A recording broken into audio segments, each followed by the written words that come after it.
হারিয়ে শোকে বিভোর অভিনেত্রী সায়ন্তনী গুহ ঠাকুরতা কাঁদতে কাঁদতে জানালেন তিনি তার আপনজন হারানোর ব্যথা। আপনাদের সবাইকে স্বাগত সিনে গসিপে।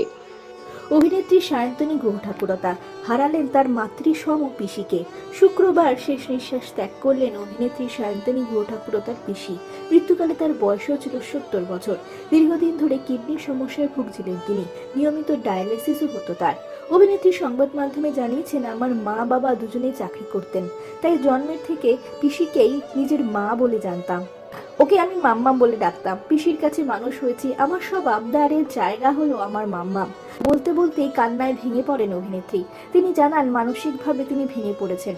অপরদিকে অভিনেত্রীর মাও অসুস্থ।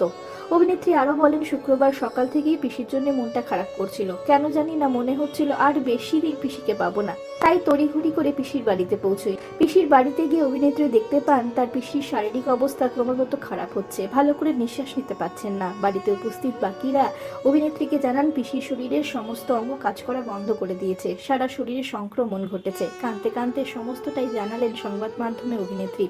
সায়ন্তনী আরো বলেন, আমার হাতটা ধরেই শুয়েছিল পিসি, ওই অবস্থাতেই শেষ নিঃশ্বাস ত্যাগ করলো। হাতটা তখনও কি গরম, কিছুতেই মেনে নিতে পারছি না, পিসি নেই।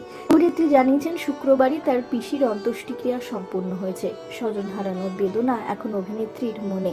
অভিনেত্রী তাই তো শোকে একেবারেই কাবু। সায়ন্তনী এবং তার পরিবারের সদস্যদের জন্য রইল গভীর সমবেদনা। আমরা হলাম সিনে গসিপ। জুড়ে থাকুন আমাদের সঙ্গে, সাবস্ক্রাইব করুন আমাদের এই ইউটিউব চ্যানেলটি।